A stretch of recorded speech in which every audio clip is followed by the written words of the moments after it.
வணக்கம் அன்பர்களே.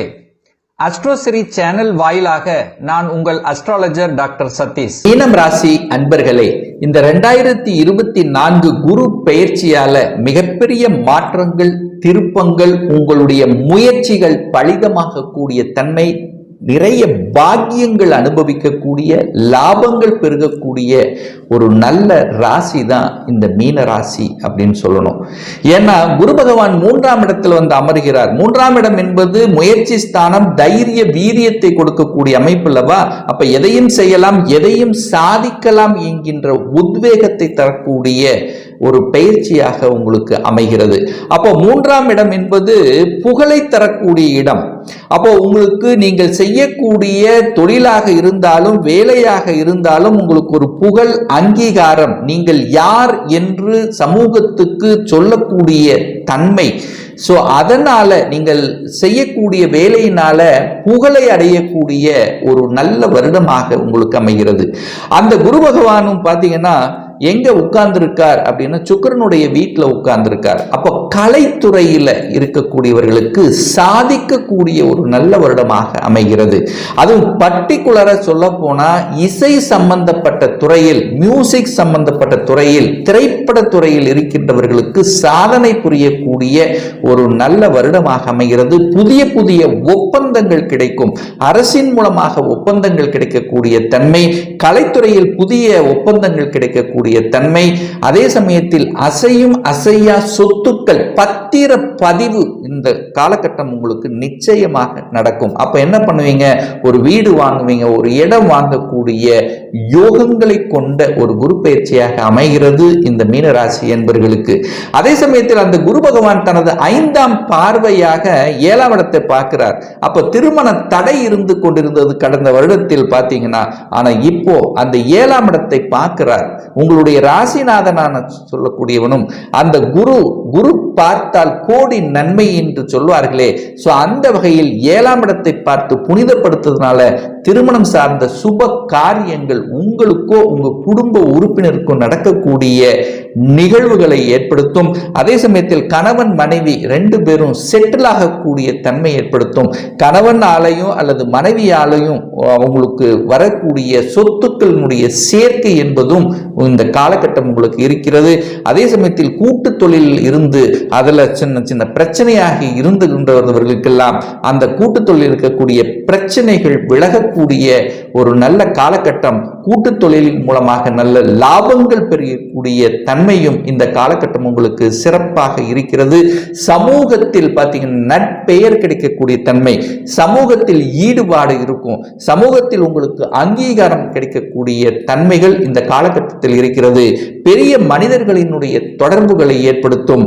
அரசு சார்ந்த துறையில் இருப்பவர்களுக்கு புதிதாக, அதாவது அரசு சம்பந்தப்பட்ட புதிய ஒப்பந்தங்கள் கிடைக்கும், அல்லது அவர்களுக்கு அரசு சம்பந்தப்பட்ட துறையில் இருப்பவர்களுக்கு இடமாற்றங்களும் ப்ரமோஷனும் கிடைக்கக்கூடிய ஒரு நல்ல காலகட்டமாக அமைகிறது. அந்த குரு பகவான் சப்தம பார்வையாக அந்த 9ஆம் இடமான பாக்கியஸ்தானத்தை பார்க்கிறார். அப்போ கடந்த காலத்தில் பார்த்தீங்கன்னா அந்த சனி பகவான் 9ஆம் இடத்தை பார்த்து அந்த 9ஆம் இடமான பூர்வீகத்தை கெடுத்து கொண்டிருந்தது.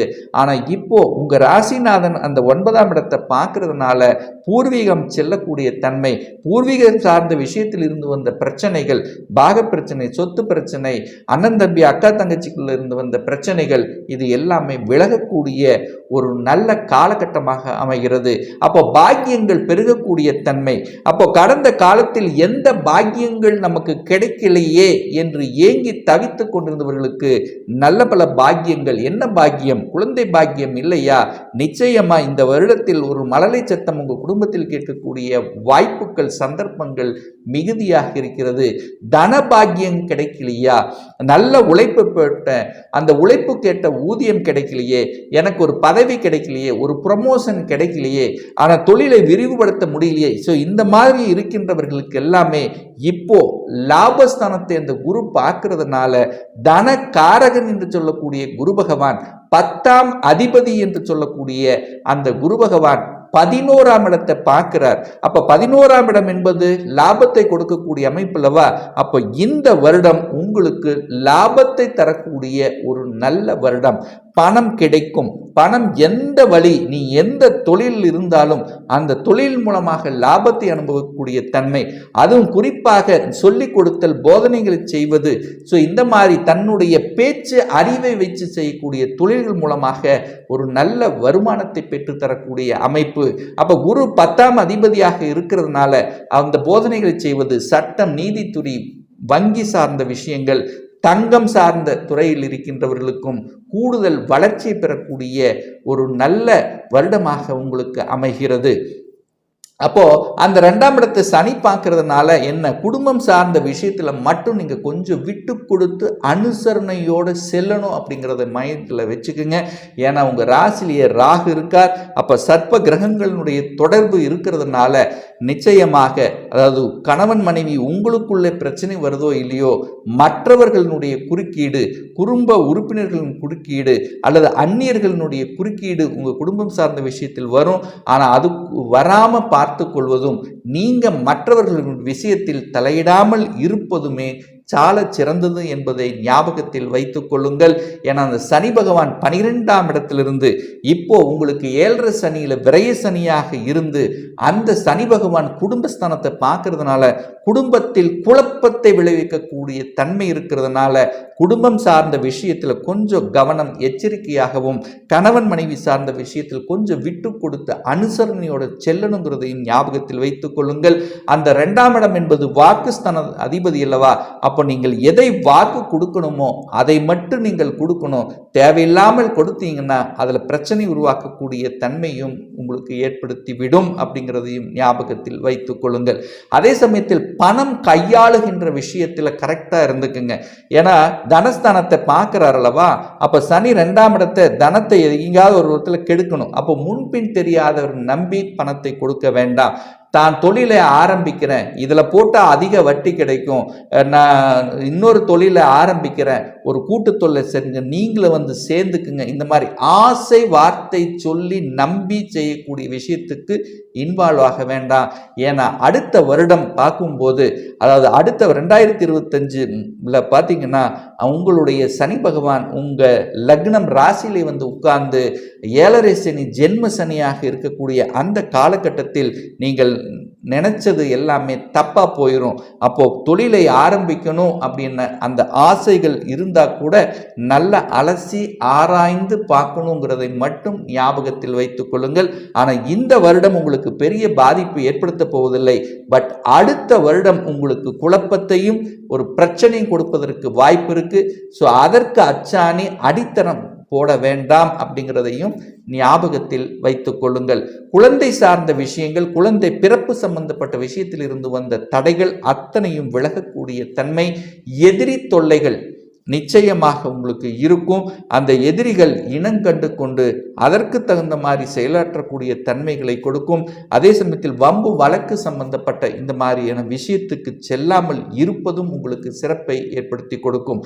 சனி பகவான் 12ஆம் இடத்தில் ஆட்சி பலம் பெற்று வலிமையாக இருக்கிறதுனாலையும், அந்த ராகு பகவான் உங்க ராசியிலேயே இருக்கின்ற காரணத்தால எந்த ஒரு புதிய முயற்சி எடுத்தாலும் ஒரு தடவைக்கு 2 தடவை ரொம்ப யோசித்து செயல்படுத்தணும் அப்படிங்கிறதையும் ஞாபகத்தில் வைத்துக் கொள்ளுங்கள்.